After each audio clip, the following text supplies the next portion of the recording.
राज्यसभा चुनाव का परिणाम आ चुका है और परिणाम आने के साथ ही एक बार सबके जहन में फिर से सवाल है कि क्या नीतीश कुमार कुर्सी छोड़ देंगे? क्या आने वाले 10 दिनों में ऐसा होने जा रहा है? नियम क्या कहता है और माहौल क्या है? फिलहाल तो बिहार को लेकर या पूरे देश को लेकर ही ऐसी तिथि मानी जाती है कि खरमास का वक्त चल रहा है 14 तारीख तक। तो ऐसे ही बीजेपी भी मानती है इस चीज को और अमूमन हमने बिहार में भी देखा है कि जब खरमास का वक्त हो, मतलब ऐसा वक्त जब शुभ कार्य नहीं किए जा सकते हैं, तो उस वक्त नई सरकार का गठन होते हमने नहीं देखा है। तो इस बात की गुंजाइश ऐसे ही कम बनती है कि इस आने वाले 15 दिन में, मतलब जब तक खरमास की स्थिति है तब तक कुछ होने जा रहा है बिहार में, इसकी गुंजाइश ना के बराबर है। लेकिन जब ये रिसर्च में कर रही थी कि क्या हो सकता है, नियम क्या कहता है, तो नीतीश कुमार के पास ऐसे खरमास के लिहाज से तो 10 दिन 15 दिन का वक्त है, लेकिन अगर नियम पे मैं जाऊं तो 6 महीना तक वो दोनों सदनों के चेहरा रह सकते हैं। और इसके लिए मुझे थोड़ा आपको इतिहास में भी लेकर जाना होगा ताकि आप इसको समझ सकें। मतलब अगर बहुत जल्दबाजी बीजेपी को नहीं है तो नीतीश कुमार राज्यसभा सांसद रहने के साथ साथ वो वहां सीएम रह सकते हैं। ऐसी कोई पाबंदी नहीं है, ऐसा कहीं भी नियम में नहीं लिखा हुआ है कि अगर आप राज्यसभा सांसद बन गए हैं तो आप दोनों सदनों का हिस्सा नहीं रह सकते। नहीं, 6 महीने का कानून के मुताबिक, संविधान के मुताबिक नियम है। अब मैं आपको इतिहास का जिक्र करने के लिए क्यों बोल रही थी कि मैं आपको थोड़ा, क्योंकि इसी रिसर्च के दौरान बहुत दिलचस्प पहलू का ध्यान आया मुझे।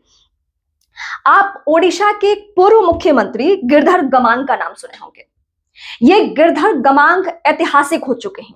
हालांकि मौजूदा वक्त में वो बीजेपी में है और यही होता भी रहा है, लेकिन एक वक्त में इनकी वजह से अटल बिहारी वाजपेयी की सरकार गिर गई थी। एक वोट की वजह से, जो आप ऐतिहासिक घटना, सियासी घटना सुनते हैं कि एक वोट से वाजपेयी जी की सरकार गिर गई थी, तो इसमें इन्हीं की बड़ी भूमिका थी, गिरधर गमांग।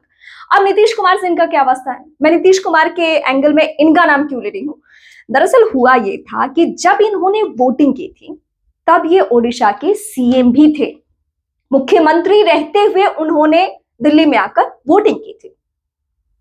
मतलब समय आपके पास रहता है, ऐसा नहीं है कि आप आनन फानन में छोड़ देंगे। और ये अपने आप में ऐसा इतिहास है जिसे किसी भी सूरत में इनकार नहीं किया जा सकता। और इस प्रकरण का जिक्र मैंने इसलिए आपके सामने किया जिससे कि आप समझ सके कि अभी नीतीश कुमार चाहें तो अगले 6 महीने तक भी बिहार के वो सीएम रह सकते हैं, अगर बीजेपी को कोई जल्दबाजी ना हो तो। वैसे नीतीश कुमार को क्या ही जल्दबाजी हो सकती है? मतलब नीतीश कुमार के बारे में तो कहा जाता है कि उनके लिए सत्ता सिगरेट का आखिरी कश है। मतलब ये अंदर खाने की बात है कि उनके बारे में ऐसी राय रखी जाती थी, बहुत पुराने जो राजनेता उनके इर्द गिर्द रहने वाले थे, कि उनको कुर्सी से इतना लगाव रहा है कि वो इस तरीके से कुर्सी से लगाव रखते हैं। फिलहाल क्या होने जा रहा है बिहार में? क्या नीतीश कुमार 15 दिन में इस्तीफा दे देंगे या 6 महीने तक वक्त है? तो अभी कुछ हेरफेर नहीं होने वाला है। ये सब कुछ अभी पर्दे के पीछे है, जो होगा वो अचानक से ही पता चलेगा। लेकिन हाँ, आप ये मत सोचिए कि बहुत जल्दबाजी में कुछ हो जाना है।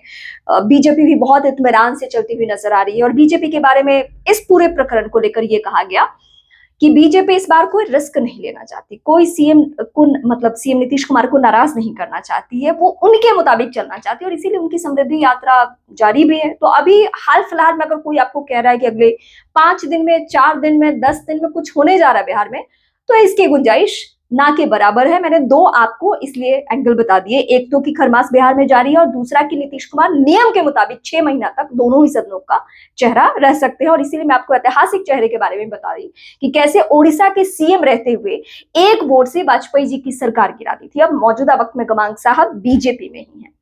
फिलहाल इस पूरे प्रकरण को लेकर आप मुझे कोई कॉमेंट करके बताना चाहते हैं तो बेहिचक मुझे कॉमेंट कर सकते हैं।